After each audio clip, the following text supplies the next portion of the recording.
orang yang wudu itu bukan hanya bersih fisik luarnya saja. Jadi kalau orang wudunya bersih, bukan cuma wajahnya yang bersih. Kalau wudunya benar, bukan kotoran di tangan saja yang hilang. Tapi mohon maaf, fisik dalamnya itu ikut suci. Fungsi tangannya jadi bersih, fungsi wajahnya jadi bagus, fungsi lisannya jadi bagus. Makanya kata Nabi, kalau orang benar wudunya bersamaan dengan air wudu yang menetes, maka tumpahlah kotoran-kotoran di bagian fisik-fisik tubuhnya. Jadi kalau kita benar wudunya kumur-kumur, kukumur, masukkan keluarkan, bersamaan dengan keluarnya air itu, maka kotoran-kotoran di lisan pun ikut keluar. Tangan dibasuh, bersamaan dengan dibasuhnya tangan, fungsi tangan yang kotor-kotor itu ikut hilang. Hadis Muslim. Makanya orang yang setelah selesai wudu dia berdoa, apa wudunya? Apa doa wudunya? Asyhadu an la ilaha wa asyhadu anna Muhammadan Allahumma minat waj'alni minal, lihat sini, minal mutatahhirin, minat tawabin. Lihat. Bapak Ibu kan baru wudu, tapi kenapa doanya selesai tobat? Allahumma ja'alni minat tawabin. Ya Allah, jadikan saya termasuk orang tobat. Kita kan baru wudu, kenapa doanya baru selesai tobat? Sedangkan tobat itu mengakui kesalahan, menyesali kesalahan, dan berjanji meninggalkan yang salah, mengganti dengan yang baik-baik. Makanya kalau orang wudunya benar itu, begitu dia kumur-kumur, dia ingat kesalahan apa yang dikerjakan oleh lisan ini. Jadi begitu kemudian ditumpahkan airnya, hilang kotorannya.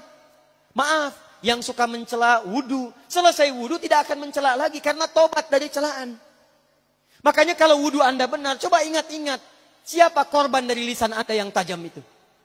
Apakah ibu Anda yang pernah menangis karena lisan Anda? Apakah ayah Anda yang kecewa karena kalimat-kalimat Anda? Apakah tetangga Anda yang menjauhi Anda karena kata-kata kotor Anda? Kalau tiap hari Anda wudu, tapi kemudian lisan Anda masih kotor juga, ada yang salah, Anda cuma menghabiskan air untuk menghilangkan kotoran di lisan. Itu tanda pertama. Tangan basuh. Makanya orang yang wudunya benar, tangannya tidak akan berbuat yang kotor lagi sampai ke ujung kakinya.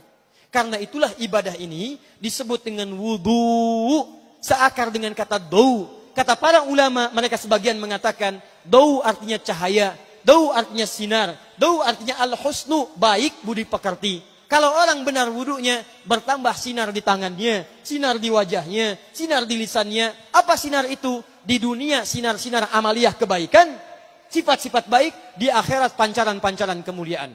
Satud'a ummati yaumal qiyamati ghurral muhajjalin. Akan dipanggil umatku di hari kiamat dengan banyak cahaya melekat di tubuhnya. Tangannya ada cahaya, matanya ada cahaya, wajahnya bercahaya, kakinya bercahaya. Cahaya apa itu? Kata Nabi, min atharil wudu, dari bekas wudunya. Jadi kalau kita benar wudunya, itu kita jadi orang baik. Ada cahaya kebaikan dalam diri kita. Itu yang disebut dengan tawabin. Makanya kalau Bapak Ibu tiap hari wudu, Allahumma ja'alni minat tawabin. Tapi mulut tidak tobat, tangan tidak tobat, kaki tidak tobat, ada yang salah dengan wudunya.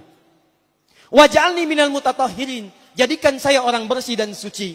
Jadi kalau selesai wudu, pakaian bersih, wajah bersih, tangan bersih. Ini pakaian bersih, pakai jas, pakai dasi, tapi tangan tidak bersih, korupsi juga, mencuri juga, menipu juga, ada yang salah dalam wudunya. Kalau kita bisa mengerjakan wudu ini dengan baik, maka naik status kita. Disebut sebagai, langsung oleh Al-Quran, disebut hamba yang dicintai oleh Allah Subhanahu wa ta'ala. Di Quran surah kedua Al-Baqarah ayat 222. Saya tutup. Lihat ayatnya. Di ujung ayatnya. Innallaha yuhibbut tawwabina wa yuhibbul mutatahhirin. Sungguh Allah akan sangat mencintai orang-orang yang taubat dan orang-orang yang terbiasa untuk bersuci. Kita selesai wudu mengatakan, Allahumma ja'alni minat tawabin, waj'alni minal mutatahhirin. Dijawab oleh Allah, innallaha yuhibbut tawabin, wa yuhibbul mutatahhirin. Karena itulah orang yang rajin wudu adalah orang-orang yang dicintai oleh Allah Subhanahu wa ta'ala.